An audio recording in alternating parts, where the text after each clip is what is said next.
வணக்கம்.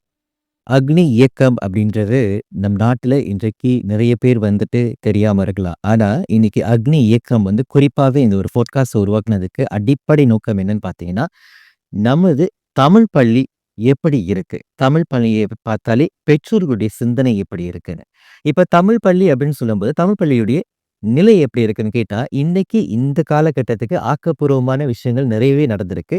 மாணவர்களுடைய சாதனை நிறைய நிறைய இடங்கள்ல மொழிக்காகவோ இருக்கட்டும், கணித பாடமோ, இல்ல அறிவியலோ, இல்ல ஏதாவது ஒரு போட்டிகளா இருக்கட்டும், எல்லாத்துலயும் தமிழ் பள்ளி மாணவர்கள் மெளிரிக்கிட்டு தான் இருக்காங்கன்னு சொல்லணும். அப்படி இருக்கிற பட்சத்தில, ஒரு சாரார் மட்டுமே வந்துட்டு தமிழ் பள்ளியா? தமிழ் பள்ளியில போனா என் பிள்ளை கெட்டு போயிரும். தமிழ் பள்ளியில என் பிள்ளைக்கு வாய்ப்பு கிடைக்கல. இப்படின்னு ஒரு குற்றச்சாட்டும் வைக்கிறாங்க. ஆக, இதை எல்லாத்தையும் அலசி ஆராயக்கூடிய ஒரு தளத்தை உருவாக்கி இருப்பது தான் நம்மளுடைய அக்னி இயக்கம்னு சொல்றோம். ஆக இந்த அக்னி இயக்கத்தில வந்துட்டு அடிப்படையில இவங்க கொண்டு வர விஷயங்கள் என்ன அப்படின்னு பார்த்தீங்கன்னா, தமிழ் பள்ளியின் மேம்பாடு, மாணவர்களின் மனநிலை எப்படி இருக்கு? அவர்களுடைய எதிர்கால சிந்தனை எப்படி மாற்றப்படுது? இல்ல அதில என்ன விஷயங்கள்லாம் இன்னும் சேர்க்கலாம்? அப்படின்னு சொல்லி நம்மளுடைய தமிழ் பள்ளியுடைய மேம்பாட்டுக்காக குறிப்பாக நம்மளுடைய அக்னி இயக்கம் செயல்படுறாங்க. அந்த அளவுல இன்றைக்கும் நமக்கு ஒரு முக்கிய பிரமுகர் வந்திருக்கின்றார். அந்த பிரமுகரை நம்ம இப்பொழுது நம்ம நேர்காணல் செய்வதற்கு முன்பதாக, முதலில் கல்வி என்ன அப்படின்றத வந்து தெரிஞ்சுக்குவேன். அப்படின்னு சொல்லும்போது அது வந்து திடம் அல்லது உறுதின்னு சொல்லுவோம். அடுத்து வியாபித்தல் அப்படின்றது வந்துட்டு என்னன்னு பார்த்தீங்கன்னா, திடமாக ஒரு விஷயத்த கற்ற ஒரு மாணவன் வியாபித்து நாளைக்கு வேலை சந்தையில நிலைத்து நிற்கணும் அப்படின்ற ஒரு கூடம் தான் வந்துட்டு பள்ளிக்கூடம்னு சொல்லுவோம். அந்த அளவுல தமிழ் பள்ளியில இருந்து படித்து பட்டம் பெற்று வேலைக்கு சென்ற நிறைய பேர் வந்து இன்னைக்கு நம்மளுடைய சமுதாயத்துல நல்ல ஒரு இடத்துல இருக்காங்க. அப்படிப்பட்ட ஒருத்தர் தான் இன்னைக்கு நம்மளுடைய நிகழ்ச்சியில வந்து நேர்காணல் செய்ய போறோம். நமக்காக இன்றைக்கு யார் வந்திருக்கா அப்படின்னு பார்த்தீங்கன்னா, கோல்ஃபீல்ட் தமிழ் பள்ளியின் முன்னாள் பெற்றோர் ஆசிரியர் சங்க தலைவர், வழக்கறிஞர் மகேஸ்வரன் அவர்கள். வணக்கம் அண்ணா. வணக்கம். வாழ்த்துக்கள். ஆக தமிழ் பள்ளி என்கிட்டயே வழக்கறிஞர் அப்படின்னு நம்ம கேட்டாலும், துறை வழக்கறிஞர் துறையா இருந்தாலும், அவர் தமிழ் பள்ளிக்கு செய்யக்கூடிய தொண்டுகள் நிறைய இருக்கு. அந்த அளவுல ஒரு பெற்றோருடைய சிந்தனை, அவங்களுக்கு இருக்கக்கூடிய கேள்விகள், அதை எல்லாமே வந்துட்டு பள்ளிக்கூடத்துல ஒரு குறைபாடா வைக்கிறாங்க. இல்ல அது ஒரு நிறையா கொண்டு போணும்னா, அவர்களுக்கும் பள்ளிக்கும் ஒரு இணைப்பாலமா இருக்கக்கூடியது தான் பெற்றோர் ஆசிரியர் சங்கம். இந்த சங்கம் வந்து நம்மளுடைய ஆய்வுகளின் அடிப்படையில பார்க்கும்போது 1980க்கு பிறகு அரசாங்கம் அங்கீகரிக்கப்பட்ட ஒரு சங்கமாக மாறுனுச்சு. ஆக அப்போது தொட்டு இந்த 40 ஆண்டு காலகட்ட வரையில வந்து நம்ம பார்த்தோம்னா, நிறைய பள்ளிக்கூடத்தில எல்லா பள்ளிக்கூடத்திலயும் வந்து பெற்றோர் ஆசிரியர் சங்கம் இருக்கு. அந்த பெற்றோர் ஆசிரியர் சங்கத்துடைய நிலைப்பாடு என்ன? அப்படின்றத இருந்த ஒருத்தர்கிட்ட தான் நம்ம தெரிஞ்சுக்க முடியும். அந்த ஒருவர் தான் இன்றைக்கு நம்மோடு இணைந்திருக்கின்ற திரு மகேஸ்வரன் வழக்கறிஞர். முதலில் நிகழ்ச்சியில போறதுக்கு முன்பதாக அவரை நாம அறிமுகப்படுத்திருவோம். வணக்கம் வழக்கறிஞர் மகேஸ்வரன் அவர்களே. வணக்கம். என்னை நன்றாக இறைவன் படைத்தனன், தன்னை நன்றாக தமிழ் செய்யுமாறே. என்னுடைய பெயர் மகேஸ்வரன். நான் ஒரு வழக்கறிஞராக இருக்கின்றேன். கடந்த 1 வருடம் என்னுடைய பள்ளியிலே அ சுங்கைபுலூர்ல இருக்கின்ற கோல்ஃபீஸ் தமிழ் பள்ளி. அதில வந்து 1 வருடமாக அ பெற்றோர் ஆசிரியர் சங்க தலைவராக இருந்திருக்கிறேன். சரி. பெற்றோர் ஆசிரியர் சங்க தலைவராக இருந்திருக்கிறதுக்கு அப்படின்னு சொல்றீங்க இல்லையா? அந்த தலைமை பொறுப்புக்கு போகணுன்றதுக்கு அடிப்படையில ஒரு காரணம், இல்ல ஒரு சம்பவம் இருந்திருக்கு. அது என்ன சம்பவமா இருக்கும்? சரி, அடிப்படையில பார்த்தோம்னாக்கா, என்னுடைய பிள்ளைகளை எல்லாருமே வந்து தமிழ் பள்ளிக்கு தான் அனுப்பணும் அப்படின்ற எண்ணம் ஆரம்பத்திலேயே இருந்தது. அ எனக்கும் இருந்தது, என்னுடைய மனைவிக்கும் இருந்தது. அதனால நம்ம என்ன பண்ணோம் அப்படின்னா, முதல்ல தமிழ் பள்ளிக்கு என்னுடைய பிள்ளைய அனுப்புறதுக்கு முன்பு, அந்த வட்டாரத்தில இருக்கின்ற ஒரு தமிழ் பள்ளியில எப்படியாவது பாலர் பள்ளியும் தமிழ் பள்ளிக்கு தான் அனுப்பணும் அப்படின்னு சொல்லி முடிவு பண்ணோம். பாலர் பள்ளி அ தமிழ் பள்ளிக்கு தான் அனுப்பணும் அப்படின்னு முடிவு பண்ண பிறகு அந்த பகுதியில தேடி பார்த்தோம். தேடி பார்த்து சரின்னு சொல்லி ஒரு தமிழ் பள்ளியில பாலர் பள்ளியில சேர்த்துட்டோம். எனக்கு வந்து 3 பிள்ளைகள் இருக்கின்றார்கள். மொத பையன வந்து அங்க போட்டுட்டோம். அது முடிந்து அவர் வந்து 1ஆம் ஆண்டு போகும்பொழுது, வீட்டு பக்கத்திலேயே இந்த பள்ளி இருக்கிறதுனால, அந்த பள்ளியில தான் போடணும் அப்படின்னு சொல்லி போட்டுட்டோம். என்னன்னாக்கா, அங்க பள்ளியில ஒரு படிக்க போனதுக்கு பிறகு தான் வந்து அங்க பார்த்தோம். அதில பள்ளியில என்னென்ன சிக்கல் இருக்கு அப்படின்ற சில விஷயங்கள்லாம் தெரிய வந்தது. 2019ல இந்த பள்ளி இடம் மாற்றம் கண்டது. வேற ஒரு இடத்துலேருந்து ஒரு தோட்டப்புறத்துலேருந்து இடம் மாறி, இந்த இடத்துக்கு வந்து புதிதா வந்து ஒரே கட்டடத்தில அறைகள் எல்லாம் வைத்து கட்டிக் கொடுத்து விட்டார்கள், இந்த பள்ளிய. அங்க போனோனே நிறைய சிக்கல்கள் இருந்தன. அப்ப அங்க இருக்கின்ற சில ஆசிரியர்கள வந்து எனக்கு தெரியும். அதனால அவங்க இடையில ஏதாவது நிகழ்ச்சிகள் நடந்தா, அந்த மாரிலாம் வந்து சில உதவிகள் கேட்பாங்க. அப்ப நம்மளால இயன்றதை இப்படி செய்து கொண்டு இப்படியே இருந்தோம். இப்ப என்ன ஆச்சுன்னா, ஒரு காலகட்டம் வந்தோனே, அந்த பள்ளியில ஒரு பெரிய சிக்கலாக இருந்தது என்னன்னா, திடல் கிடையாது அந்த பள்ளியில. ம்ஹ்ம். அந்த பள்ளி அந்த பள்ளியோட வளாகத்த பார்த்தீங்கன்னாக்கா, பெரிய வளாகம். எல்லாமே அப்படியே மண்ணாவே கிடந்தது. இந்த ஓரத்தில மட்டும் ஒரே ஒரு கட்டடத்த எழுப்பிட்டாங்க. இடம்லாம் இருக்கு. ஆனா, அந்த இடத்துல வந்து திடல கொண்டு வரல. அவ்வளோ காலமா. ஒரு 2019லேருந்து வச்சுக்கங்களேன். அப்ப நானும் இன்னொரு என்னுடைய துணைத் தலைவராக இருந்தவர். சுகுமாரன் அப்படின்னு சொல்லி. நம்ம ஒரு முறை உட்காந்து சும்மா கேஷுவலா பேசிட்டு இருந்தோம். பள்ளிக்கு ஏதாவது பண்ணணும் அப்படின்ற மாரி அப்படியே பேசிக்கிட்டே இருக்கும்போது தான், அப்ப நாங்க வந்து இதுக்கு வரல. பெற்றோர் ஆசிரியர் சங்கத்துக்கு வரல. பேசிக்கிட்டே இருக்கக்குள்ள, சரி இந்த பள்ளிக்கு ஏதாவது பண்ணணும். முதல்ல ஒரு திடல உருவாக்கணும். அதுக்கு ஏதாவது நம்மளால பண்ண முடியுமா? அப்படின்னு சொல்லி நாங்க 2 பேரும் பேசும்போது, சரி அடுத்து நம்ம பெற்றோர் ஆசிரியர் சங்கத்து உள்ள போவோம். அப்படின்னு சொல்லி, அங்கேருந்து தான் இந்த இது தொடங்குனது. அதுக்கப்புறம் நம்ம பெற்றோர் ஆசிரியர் சங்கத்து உள்ளுக்கு போனோம். போயிட்டு எங்களால அந்த 1 வருடத்துல என்னால என்னென்ன முடிந்ததோ, அது எல்லாத்தையும் அந்த பள்ளியில வந்து செஞ்சோம். அண்ட் இப்ப பார்த்தீங்கன்னாக்கா, ஒரு 2 வாரத்துக்கு முன்பு தான் இந்த பள்ளியில வந்து திடல் வந்து திறந்து வைக்கப்பட்டது. தத்தோஸ்ரீ சரவணன் அவர்களால அந்த பள்ளியில திடல் வந்து திறக்க வைக்கப்பட்டது. ஆக மக்களுக்கு இதுவும் ஒரு புதிய தகவல் தான். பள்ளிக்கூடம் கட்டியாச்சு. ஆனாலும் திடல் இல்ல.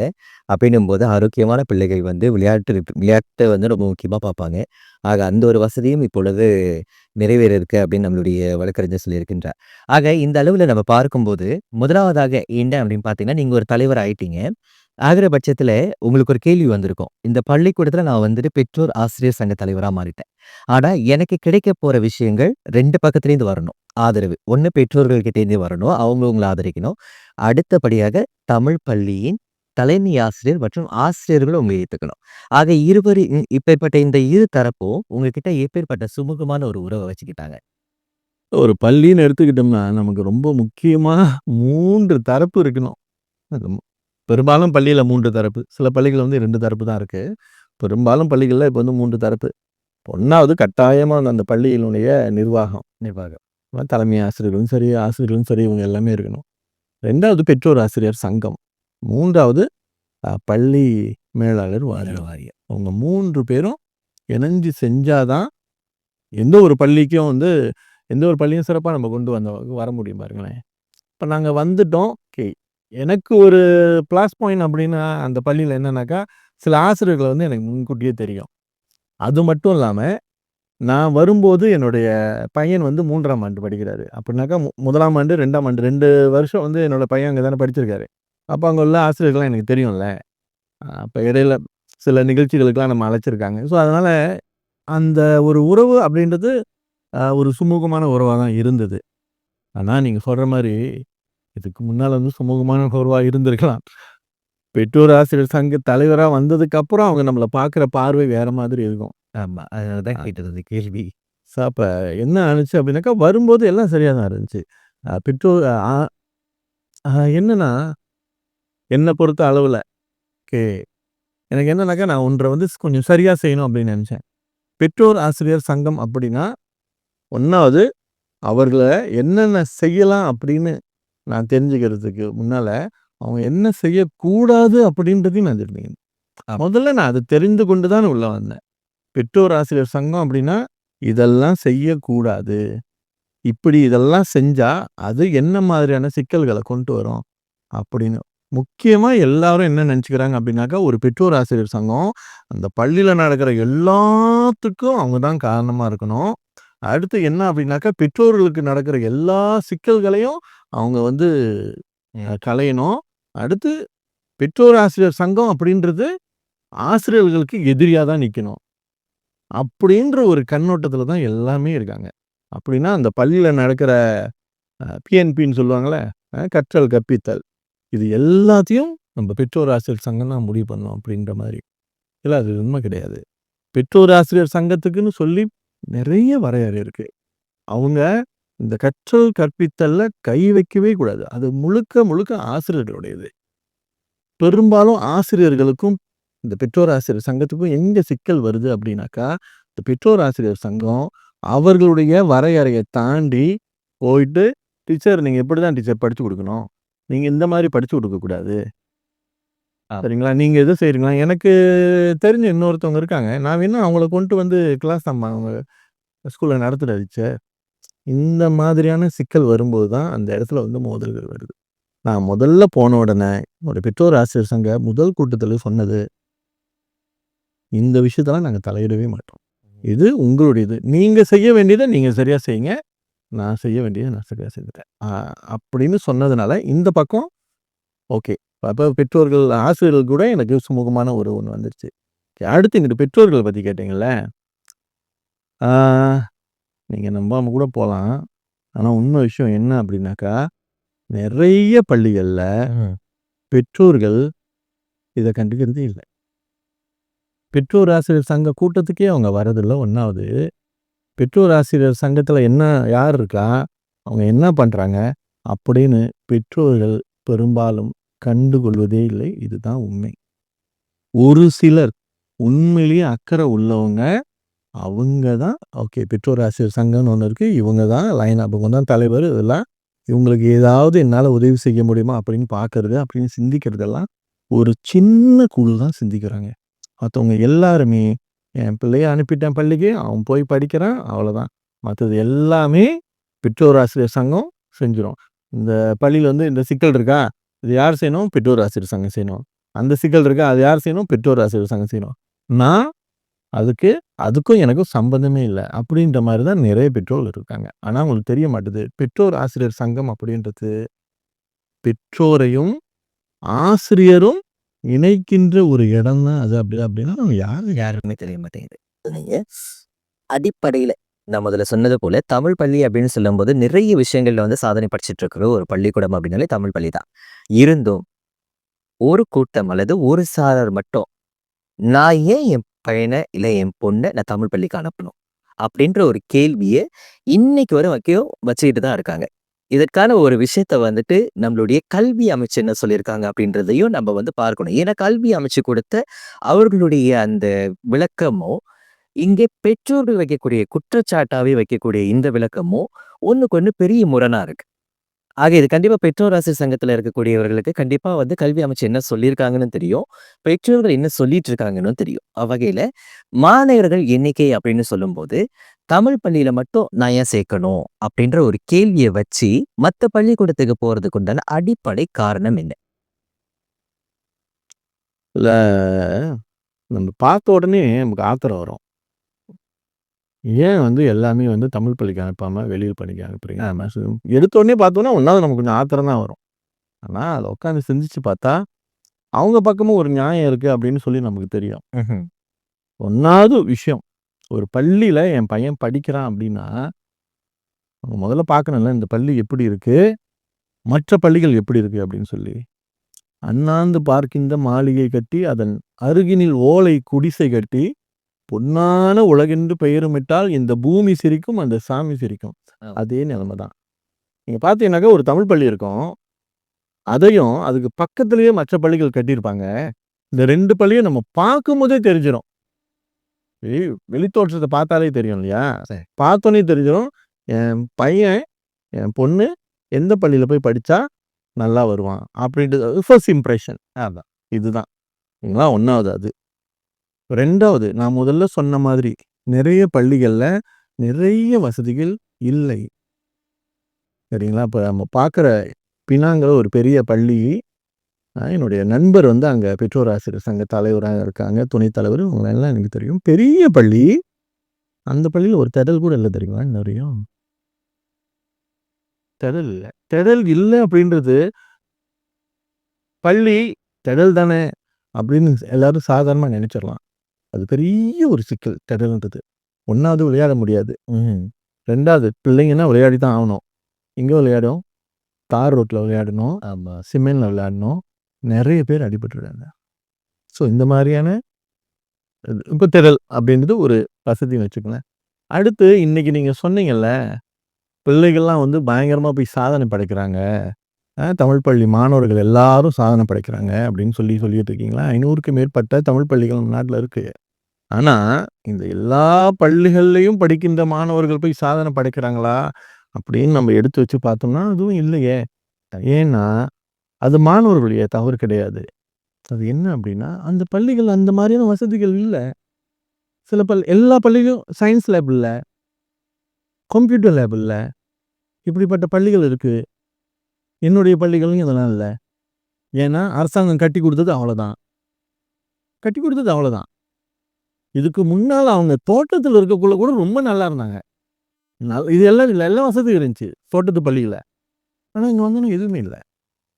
இப்ப 2வது. அப்ப ஒரு பையன் வந்து பள்ளிக்கு போறான். பிள்ளைய பள்ளிக்கு அனுப்புறான். "அப்பா சயின்ஸ் படிச்சேன்." "சயின்ஸ் எங்க படிச்ச?" "வகுப்பறையில தான் படிச்சேன்." அவங்க எக்ஸ்பெரிமெண்ட்னு எங்கேயா செஞ்சீங்க? "வகுப்பறையில தான்." எல்லாமே வகுப்பறை. எல்லாம் வகுப்பறையில தான் செய்யணும். இப்ப 2வது இது மாரியான ஒரு சிக்கல் இருக்கா? 3வது இந்த காலகட்டத்திலயும் நம்ம எல்லாரும் ஒத்துக்கணும். போக்குவரத்து அப்படின்றது ஒரு பெரிய சிக்கல். நம்ம வெளியிலேருந்து பார்க்கும்போது, "என்னடா அது போக்குவரத்து தானே. ட்ரான்ஸ்போர்ட் அனுப்ப முடியாதா? பையன வந்து தமிழ் பள்ளிக்கு தானே அனுப்ப முடியாதா?" அப்படின்னு நம்ம யோசிப்போம். நம்ம எல்லாரும் நாம எப்படி இருக்கோம் அப்படின்ற நம்மளுடைய நிலையை வைத்துத்தான் மத்தவங்க எல்லாரையும் பார்ப்போம். ம். ஆனா, நமக்கு உனக்கும் கீழே உள்ளவர் கோடின்னு சொல்றாங்கல்ல, அது மாரி நமக்கு கீழ உள்ளவங்க நெறைய பேர் இருக்காங்க. இப்ப நான் என்னோட பள்ளிய வச்சு தான் நான் உங்களுக்கு வந்து எதையும் சொல்ல முடியும். அதுதான் நான் வந்து ஒரு எடுத்துக்காட்டா சொல்ல முடியும்ல. என் பள்ளி என் பள்ளியிலேருந்து ஏறக்குறைய ஒரு ஒரு 2 கிலோமீட்டர் தூரத்தில இருக்கிறவங்கலாம் இருக்காங்க. தள்ளி இருக்கிறவங்கலாம் இருக்காங்க. 2 கிலோமீட்டர், 3 கிலோமீட்டர். அவங்களுடைய பிள்ளைங்கள எங்க பள்ளிக்கு அனுப்பணும் அப்படின்னாக்கா, அதோட டிரான்ஸ்போர்ட் ஒரு பிள்ளைக்கு $150 1 மாசத்துக்கு. ஓகேங்களா? அவங்க வீட்ல ஒரு 4 பிள்ளை இருந்தா $600 ஆயிடுச்சு. சரி நான் 3 பிள்ளை வச்சுங்க. $450 ஆயிடுச்சு அனுப்புறதுக்கு. பெற்றோர்கள் வந்து அந்த அளவுக்கு சம்பாதிக்கிறவங்கலாம் இருக்க மாட்டாங்க. அங்க உள்ளவங்க எல்லாம் பெரும்பாலும் வந்து B40. ஆமா. இந்த அந்த சிக்கல் நெறைய B40 சார்ந்தத நான் வந்துட்டு பிறகு உங்கள்ட்ட அந்த அது குறிப்பாக இந்த போக்குவரத்து அப்படின்னு நீங்க பேசுனீங்க. அது ரொம்ப முக்கியமான ஒரு கருத்து. அது சார்ந்து நான் அரசு என்ன செஞ்சிருக்காங்கன்றதுக்கும் நான் வந்து சரியா? இப்படி தெரிவிக்கிறேன். அதுக்கும் நெறைய பதில் இப்படி தேவைப்படுது. நெறைய சிக்கல் இருக்கு. ஆஹா. இந்த சிக்கல எல்லாத்தையும் வச்சுக்கிட்டு, நம்ம வந்து தமிழ் பள்ளிக்கு அனுப்பாதவங்க மேலேயே நம்ம வந்து குறை சொல்லிட்டு இருக்கோம். ம். இந்த மாரியான நெறைய சிக்கல் இருக்கு. ஆனா, சிக்கல்லாம் இருக்குதான். அதையும் தாண்டி இன்றைக்கு வந்து நெறைய பேரு தமிழ் பள்ளிக்கு அனுப்பிட்டு இருக்காங்க அப்படின்னாக்கா, அதுல உண்மையிலேயே அது அவங்களுக்கு ஒரு பற்றுதல் இல்லாம நீங்க எதையுமே செய்ய முடியாது. கட்டாயம் என் பிள்ளைய தமிழ் பள்ளிக்கு அனுப்பியே தான் ஆகணும் அப்படின்னு முடிவு பண்ணிட்டீங்க அப்படின்னாக்கா, நீங்க அனுப்புவீங்க. ஏதாவது ஒரு வழி பார்த்து நீங்க அனுப்புவீங்க. ஆனா, அனுப்பாமல் இருக்கிறதுக்கு சில காரணம் இருக்கத்தான் செய்யும். அதே மாதிரி சில பேரு பள்ளி பக்கத்திலேயே இருக்கும் தமிழ் பள்ளி. அங்க அனுப்ப மாட்டாங்க. ம். நீங்க சொன்னீங்க இந்த கௌரவ பிரச்சனை இருக்குல்ல, அது இன்னும் நெறைய இருக்கு. மத்த பள்ளிக்கு அனுப்புனா தான் நல்லா வருவான். சீனம் படிச்சா தான் இன்னைக்கு உலகத்துல எல்லாரும் சீனம் படிச்சிருக்காங்க. சீனம் படிச்சா உலகத்துல எங்க போனாலும் பொழச்சுக்கலாம். இப்படின்ற ஒரு டிப்பிக்கலான எண்ணம் அ இன்னும் நெறைய பேர்கிட்ட இருக்கு. ஸோ இவ்வளோதான். இதுதான் காரணம். சரி திரு மகேஸ்வரி. இப்போ முதல் கட்டம் அதாவது அவங்களுக்கு அந்த நிதிச்சுமை அப்படின்றது வந்துட்டு கண்டிப்பாக இருக்கிற ஒரு காரணத்தினால வந்து அனுப்பக்கூடிய சூழல் இல்ல அப்படின்றது அது வந்து ஒரு புறம் வச்சுருவோம். இப்ப தோற்றத்த மட்டுமே வைத்து முதல்ல நீங்க சொன்னீங்க இல்லையா? தமிழ் பள்ளியும் இருக்கும், மலாய் பள்ளியும் இருக்கும், இல்லன்னா ஒரு சீன பள்ளி அந்த இடத்துல இருக்கும். 3 பள்ளிகளுடைய தோற்றத்த வைத்து இந்த அடிப்படையில முதல் பார்வையில பார்க்கக்கூடிய அந்த தோற்றத்த வைத்தே இந்த பள்ளிக்கூடம் நல்லா இருக்கும். அப்படின்ற ஒரு சிந்தனையில போறாங்க இல்லையா? அந்த மாரி போய் ஏமாந்தவர்களும் நெறைய பேர் இருக்காங்க. பெற்றோர்கள் பிறகு வந்து அவங்களுடைய மனக்குமுறல வந்துட்டு இந்த பள்ளிக்கூடத்துல என் பிள்ளைய அனுப்புனேன். இங்கேலாம் என்ன வந்து இது பண்ண சொல்றாங்க, இங்க உட்கார சொல்றாங்க. அந்த மாதிரிலாம் வந்து குறைபாடுகள் நெறைய நடந்திருக்கு. நம்மளும் நெறைய படிச்சிருக்கோம். அப்படின்னும்போது, ஒரு பெற்றோரா இருக்கக்கூடியவங்க முதல்ல என்ன செய்யணும்? இப்போ ஒரு 3 பள்ளிக்கூடம் அவங்களுடைய கண் பார்வையில தெரியுது அப்படின்னா, முதல்ல அத அலசி ஆராயக்கூடிய வாய்ப்புகள் இப்ப நெறைய இருந்தும், அத ஏன் செய்ய மாட்றாங்க? ஃப்ராங்க்கா நீங்க கேட்கறதுனால நான் ஃப்ராங்க்கா பதில் சொல்றேனே. நெறைய பேரு, "ஐயோ! தமிழ் இல்லைங்க சார். தமிழ் பள்ளிக்கு அனுப்புனாக்கா அங்க பெரிய பிரச்சனை சார். அங்க உள்ள டீச்சர்லாம் சரியில்ல சார். அவங்க ஒழுங்கா படிச்சு குடுக்க மாட்டாங்க சார்." இந்த ஒரு எண்ணம் பெரும்பாலான பெற்றோர்களுக்கு இரு நம்ம இந்தியர்கள பொறுத்தவரைக்கும் இருக்கு. நெறைய அதாவது பேர் பள்ளிக்கூடத்துக்குள்ள போய் பார்க்காமலேயே ஆமா. அ வெளியிலேருந்து பார்க்காம பார்த்தா அவங்க சொல்லியிருப்பாங்க, இவங்க சொல்லியிருப்பாங்க. ஆமா. ஐயோ! அந்த டீச்சரா? அப்படின்ற ஒரு மாரியான எண்ணம். இது எல்லாமே இருக்குது. அவ்வளோதான். ஸோ பேசிக்கலி நீங்க என்ன கேள்வி என்ன சொன்னீங்க? வெறும் தோற்றத்த மட்டுமே வைத்து தோற்றம். எதுக்கு முதல்ல வந்து தேர்வு செய்யணும்? இதுதான். ஆள் பாதி, ஆடை பாதி. பார்த்தோனே எது நல்லா இருக்கோ அங்க தான் போவோம். அது வந்து மனித இயல்பு. ஆமா. அதான் சொல்றேன். மனித இயல்பு அதுதான். ஆனா, அடிப்படையில நான் எப்படியா இருந்தாலும் கட்டாயம் என் பிள்ளைய தமிழ் பள்ளிக்கு அனுப்பணும் அப்படின்ற எண்ணம் இருந்தால் ஒழிய, அது இந்த மாரியான ஒரு சூழல்ல வந்து ரொம்ப கடினம். இன்னொன்னு என்ன அப்படின்னா, ஆ பெரும்பாலும் என்ன நெனைக்கிறாங்க, நம்ம இன்னைக்கு வந்து இன்னைக்கு வந்து ஆசிரியர்கள யாரும் ஆசிரியர்களா மதிக்கிறதே இல்ல. அவங்க எல்லாம் ஆயா. என் பிள்ளைய அனுப்பிட்டேன். நீ பாத் அவங்க வச்சு பார்த்துக்கணும். ஆமா. இதுதான். ஓகேங்களா? ஸோ இந்த ஒரு எண்ணத்தில தான் வந்து பெரும்பாலான பெற்றோர்கள் என்ன பண்றாங்க, பிள்ளைகள வந்து அனுப்பி விட்டுர்றாங்க. அப்ப அங்க அப்படி அனுப்பும்போது என்ன ஆயிருது அப்படின்னா, ஆ ஒரு சின்ன சிக்கல் வந்தா கூட, போய் பள்ளியில கேட்கறதில்ல. ம்ஹ்ம். முறையா போயிட்டு பள்ளியில தலைமை ஆசிரியர பார்க்கறதில்ல. ஆசிரியர்கள பார்த்து பேசுறதில்ல. இதெல்லாம் எதுவுமே செய்றதில்ல. வெளியில ஒரு பெரிய கூட்டம் இருக்கு. ஓ! இந்த ஸ்கூல் வீணா போன ஸ்கூல். இந்த டீச்சர் இருக்காங்க அவங்க அப்படி. அப்படின்னு வெளியில வதந்திகள பரப்புற பெரிய கூட்டம் இருக்கு. இதெல்லாம் வச்சு பார்த்து முடிவு பண்ணணும் அப்படின்னாக்கா, உண்மையிலே சொல்றேன். நீங்க எந்த பள்ளிக்கு வேணாலும் உங்க பிள்ளைங்கள அனுப்பிக்கலாம். ஆனா, உங்க பிள்ளைங்கள தமிழ் பள்ளிக்கு அனுப்புறதுக்கு உங்களுக்கு ரொம்ப பெரிய தைரியம் வேணும். உண்மதான். ஆக இந்த ஒரு சிக்கல் வந்து நான் எப்படி பார்க்கிறேன் அப்படின்னு பார்த்தோம்னா, இப்போ தமிழர்களாக இருக்கட்டும், இந்தியர்களா இருக்கட்டும், நமக்கு வந்து 2 வாய்ப்புகள் இருக்கும். ஆப்ஷன் சொல்லுவோம்ல வச்சுக்குவோம். ஒண்ணு வந்துட்டு தமிழ் பள்ளிக்கு அனுப்புறேன். நான் எஸ்கே ஸ்கூலுக்கு அனுப்பிடுறேன் அப்படின்ருவாங்க. ஆனா இப்ப அந்த மாயை எப்படி மாறி போச்சுன்னா, நான் சீன பள்ளிக்கு தான் அனுப்பணும். ஏன்னா, அதுதான் வந்து வணிகச் சந்தையில நாளைக்கு என் பிள்ளை போயிட்டு வேலைக்கு நிக்கும்போது தடுமாறக்கூடாது. ஆனா, அங்க வேலை வாய்ப்புன்னு வர ஒரு கட்டம் இருக்குல்ல, அந்த வேலை வாய்ப்புன்னு வரும்போது மெண்ட்ரின் ஸ்பீக்கர் பிரிஃபரன்ஸஸ்ன்னு போட்டு அடுத்து யாரு வேணும் அப்படின்றது தெளிவா போட்டா, அதெல்லாம் பெரிய சர்ச்சையில வந்து நிக்கும்போது, அந்த இடத்துல அந்த பிள்ளை வந்து ஒரு ஏமாற்றத்த சந்திக்கக்கூடியது. அது உணராத பட்சத்துல தான் இத செய்றாங்க. சரிங்களா? அப்படி பார்க்கும்போது நம்மளுடைய இந்த ஆய்வுகள எடுத்து பார்த்தோம்னா, அ 1980 காலகட்டத்தில, அதாவது அரசுடைய அந்த ஆய்வுல என்ன சொல்லியிருக்காங்க அப்படின்னா, 3% மட்டும் தான் சீனர் பள்ளிக்கூடத்தில மற்ற இனத்து மாணவர்கள் படிச்சாங்க அப்படின்னு சொல்லியிருக்காங்க. அதாவது 3%. ஆனா அதுவே 2024ல 20% மாறி நிக்குது. ஆக இந்த சிக்கல் வந்து இந்த தகவல் வெளியாகும்போது 2 இனமே பதறுது. சீன பள்ளிக்கூடத்துல இப்ப குறிப்பா யாருன்னா வந்து மலாய் இனத்தவர்களே வந்து பதறுறாங்க. ஏன் வந்து பள்ளிக்கூடம் நம்மளுடைய தாய்மொழி பள்ளிக்கூடத்த விட்டு போய் போடுறாங்க அப்படின்னு. ஆனா சீனர்கள் தமிழ் பள்ளியில படிக்கிறது ரொம்ப அரிது.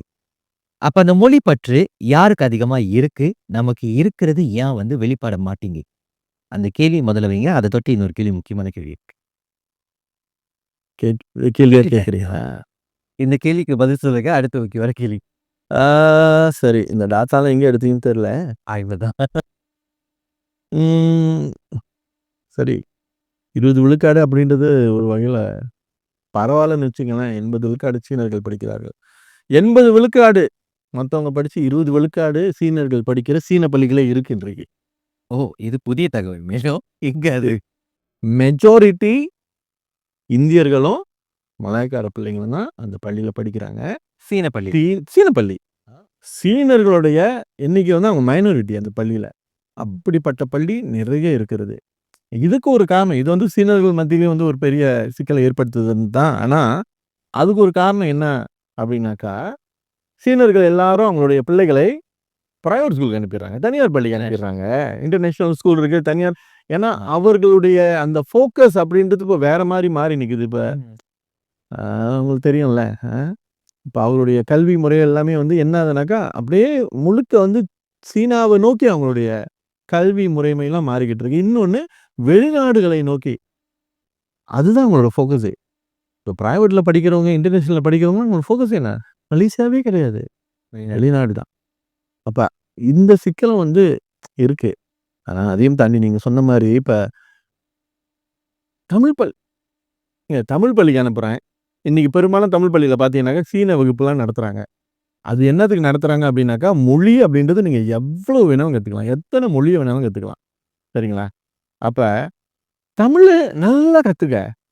மத்த மொழி எல்லாத்தையும் கத்துங்க. ஆமா. நெறைய மொழி பேச தெரிந்த தமிழர்கள் நெறைய பேர் இருக்காங்க. இன்னைக்கு நம்ம வழக்கத்துல பார்த்தீங்கன்னா, நெறைய பேர் இந்த மாதிரி நெறைய மொழி பேச தெரிந்தவர்கள் நெறைய பேர் இருக்காங்க. ஆனா என்ன ஒண்ணுன்னா, இதற்கு எல்லாத்துக்கும் அடிப்படை தமிழா இருக்கணும். அப்படின்ற ஒரு எண்ணம் இல்ல அவங்கள்ட்ட. இதுதான் ஒரு பெரிய சிக்கல். என் பையன் வந்து அதாவது ஒண்ணு நல்லா தெரிஞ்சுங்க. ஒரு சீன பள்ளிக்கு என்னோட பையன அனுப்புறேன் அப்படின்னா, அவன் அங்க போயிட்டு மொழியை மட்டும் கற்றுக்கொள்ள மாட்டான். அவங்களுடைய கலாச்சாரத்தையும் கத்துக்குவான். அவங்களுடைய பண்பாட்டையும் கத்துக்குவான். இது எல்லாத்தையும் சேர்த்து தான் அவன் கத்துட்டு வருவான். நாளைக்கு அவன் சீனம் பேசுவான். ஆனா, அவனுடைய நடை, உடை, பாவனை, கலை, கலாச்சாரம், அவன் பேசுற விதம் எல்லாமே வேற மாதிரி தான் இருக்கும். நாளைக்கு இது வேறு மாதிரியான சிக்கல கொண்டு வரும். அந்த நேரத்துல உட்கார்ந்துகிட்டு நீங்க அழுந்துகிட்டு இருக்க முடியாது. அது உண்மதான். அப்படிப்பட்ட இந்த ஒரு பதில நான் வந்து நீங்க குடுத்த இந்த பதிலையே எடுத்து நான் கேட்பேன். இப்ப கலை, கலாச்சாரம், நம்மளுடைய பண்பாடு எல்லாமே வந்துட்டு, அது வேற மாதிரியா மாறிடும் அப்படின்ற ஒரு பயம் இருக்கிற இதே காலகட்டத்தில தான், 2010ல மட்டுமே எடுத்தோம்னா 1.67% வந்துட்டு தமிழ் பள்ளி, அதாவது தமிழ் மாணவர்கள், அதாவது இந்திய மாணவர்கள் அந்த பள்ளிக்கூடத்தில படிச்சாங்க. ஆனா, கடந்த ஆண்டுடைய எண்ணிக்கை என்னன்னு பார்த்தீங்கன்னா, 2.75% உயர்ந்திருக்கு. ஆக எவ்வளோதான் நம்ம வந்து இந்த விஷயத்த எடுத்து சொன்னாலும், அவங்களுடைய பிம்பமானது என்னன்னு பார்த்தீங்கன்னா, 3வது மொழியா படிக்கிறதுல என்ன தப்பு? அத ஏன் நான் வந்துட்டு சீன மொழிக்கு அனுப்பக்கூடாது அப்படின்னு படிக்கிறாங்க.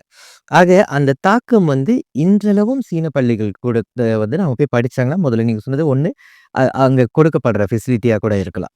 அதேபோல வந்துட்டு வாய்ப்புகள் இன்னும் அதிகமா வந்து வழங்கப்படலாம். அது எந்த அளவுக்கு உண்மை நமக்கு தெரியாது. பட் இவங்களுடைய சிந்தனை அப்படி இருக்கும் இல்லையா? அப்படின்னும்போது, இந்த சீன மொழி உண்மையிலேயே நாம படிக்கிறதுனால எந்த அளவுக்கு வந்துட்டு மாணவர்களுக்கு பயன் கொடுக்க போகுது? வியாபார சந்தையில. இந்த உலகம் வந்து எப்பயுமே நல்லா அந்த ஃபேமஸானவங்கள பத்தி மட்டும் தான் பேசும். ம்ஹ்ம். கீழ ஒரு பெரிய குரூப் எஸ்ஸு போச்சு. அத பத்தி நம்ம பேசவே மாட்டோம். ஆமா. நீங்க சொன்னீங்கல்ல 2.6% தமிழ் பிள்ளைகள் எல்லாமே வந்து சீன பள்ளியில படிக்கிறாங்க அப்படின்னு சொல்றீங்கல்ல. இன்னும் ஒரு 5 வருஷம் கழிச்சு, அதோட எண்ணிக்கை எடுத்து பாருங்க. இத்தன பேரு போனானே, இவன் எல்லாமே நல்லா வந்துட்டானா அப்படின்னு பார்த்தா, கண்டிப்பா நல்லா வந்திருக்க மாட்டான். அதுல ஒரு 10% வேணும்னா தேறி வரும். நல்ல நிலையில அவன் உண்மையிலேயே அவங்க அப்பா, அம்மா எதிர்பார்த்த அளவுக்கு அவன் இருக்கலாம். சரிங்களா? பின்னால உள்ள 90 இருக்க, அது பெரிய சிக்கல்ல போயிட்டு மாட்டிக்கும். ஆ இப்ப பாருங்க, ஒரு தமிழ் பள்ளி படிச்சு போறான்னு வச்சுக்கோங்களேன். தமிழ் பள்ளி படிச்சு இடைநிலை பள்ளிக்கு போறான். அங்க இடைநிலை பள்ளியில போனதுக்கு அப்புறமும் பெரும்பாலும் தமிழ் படிக்கிறாங்க. ம். சில மாணவர்கள் தமிழ் படிக்கிறதில்ல. அத விட்டுருவோம். பெரும்பாலும் பிஎம்ஆர், எஸ்பிஎம். ஓகே. இப்ப பிஎம்ஆர் இல்லையா? ம்ஹ்ம். எஸ்பிஎம்ல தமிழ் எடுக்குறாங்க. அவங்களோட பிஓஆர் கிளாஸ்லாம் போயிட்டு தமிழ் வகுப்புல உட்காந்துடுறாங்க. சீனம் படித்து செகண்டரி ஸ்கூலுக்கு போன மாணவர்கள், அவன் எந்த வகுப்புக்கு போறதுன்னே அவனுக்கு தெரியல. தமிழ் தெரியாது. சீனமும் தெரியாது அவனுக்கு. ஆமா. அவன் எங்க தான் இருக்கான்? அவன் எங்கேயும் இல்ல, இங்கேயும் இல்ல. நடுவுல அப்படி பேன்னு நின்னுட்டு இருக்கான். இந்த நிலை தான் ஏற்படுது. இத எல்லாரும் ஒத்துக்கணும். உண்மதான். பெரும்பாலும் என்ன சொல்றாங்க அப்படின்னு, இல்ல அவன் நல்லா வந்துருவான் அப்படி. அந்த மாரி யாருமே இல்ல. சரிங்களா? நெறைய பிள்ளைகள் சிக்கல தான் எதிர்நோக்குறாங்க. அவங்களுக்கு ஆரம்பத்துல போனோனே இவங்க பெரும்பாலும் இன்னொரு விஷயம் என்ன சொல்லுவாங்க அப்படின்னா, இல்ல ஏன் தமிழ் பள்ளிக்கு அனுப்பல அப்படின்னாக்கா, இல்ல நானும் தமிழ் படிக்கல, என் ஒய்ஃபும் தமிழ் படிக்கல. அதனால தெரியும். அப்ப சீனத்த மட்டும் நீங்க படிச்சு கிழிச்சிட்டீங்களா? அப்ப சீன பள்ளிக்கு அனுப்பலாம். ம்ஹ்ம். இல்ல இதுதான் எனக்கு எனக்கு புரியல. இல்ல இப்போ என்னன்னா, இப்ப பள்ளிக்கூடத்துல வந்துட்டு இப்ப சீன பள்ளிக்கூடத்துக்கு போயிட்டாங்க. சரி. பெற்றோருக்கு சீனம் தெரியாது. ஆ. இப்ப படிச்சுட்டு வந்துட்டாங்க. ம். அப்ப அந்த கேள்விகள் புரியலன்னா, பெற்றோர் எப்படி செய்வாங்க? எப்படி சொல்லிக் குடுப்பாங்க? இப்ப அதுதான். இப்ப அதுதான். அங்க இருக்குல்ல. இப்ப அது அவங்ககிட்ட தான் கேட்கணும். எழுத மாட்றாங்களே. ஆமா. அ. அப்ப சீனம் படிச்சது பரவாயில்லையா, ஒரு டியூஷனுக்கு போட்டுருவோம். இது எல்லாத்துக்கும் செலவு பண்ணலாம். எங்க? சீன பள்ளியில. சீன பள்ளியில. அ. ஆனா தமிழ் பள்ளியில முடியாது. ஆமா. இன்னொரு விஷயம், தமிழ் பள்ளியில என்ன சிக்கல் இருந்தாலும் உடனே ஓடி நின்னு பிரச்சனை வந்தா தான் பள்ளிக்கே போறது. அ. சீன பள்ளியில போய் கேட்க சொல்லுங்க. அங்க போனீங்கன்னாக்கா அவனோட எப்படிங்க தமிழ் பள்ளியில உங்களுடைய பெற்றோர் ஆசிரியர் சங்க கூட்டத்த தமிழ்ல நடத்துறீங்களோ, அவன் சீன பள்ளியில சீனத்துல நடத்துவான். உனக்கு ஒண்ணும் தெரியாது. நீ அங்க போயிட்டு வச்சு, பெற்றோர் ஆசிரியர் சங்க கூட்டத்துல நீ என்ன செய்ய போற? உண்மைதான். இது ஒரு பெரிய சிக்கல். சீன பள்ளிக்கு அனுப்புனா 1வது என் பையன் நீங்க சொன்ன மாரி, உலகத்துல இன்னைக்கு எல்லாமே வந்து அது ஒரு வணிக மொழியா இருக்கு. அப்படின்ற ஒரு எண்ணத்துல அனுப்பிறாங்க. எங்க போனாலும் பொழச்சுக்குவான் அப்படின்னு சொல்லி. ஓகேங்களா? எங்க போனாலும் என் பையன் சாதாரண வேலை செஞ்சாலும் சீனத்துல பேசுவான். தமிழ் படிச்சு அவனும் நல்லா வந்துட்டு இருக்கான். உண்ம. இப்படி இருக்கான். சீன பள்ளி படிச்சாக்க அத இந்த வேலை செய்யலாம் அப்படின்னு, இதுக்கு தான் நீங்க தயார் பண்றீங்க. இத்தன பள்ளிகள் பெரிய சாதனை புரியிறாங்க. நெறைய பேர் வந்துட்டாங்க. நெறைய பேர் சொல்றாங்க, "நான் தமிழ் பள்ளியில படிச்சு தான் வந்தேன். தமிழ் எந்த அளவுக்கு உதவி செஞ்சுச்சுன்னு வந்தேன்." அப்படிங்கிறதெல்லாம் எல்லாத்தையும் கேட்டும் கூட, நம்ம திருந்தலைன்னா நம்ம நல்ல செயல்கள் இருக்கத்தான் செய்யுது இல்லையா?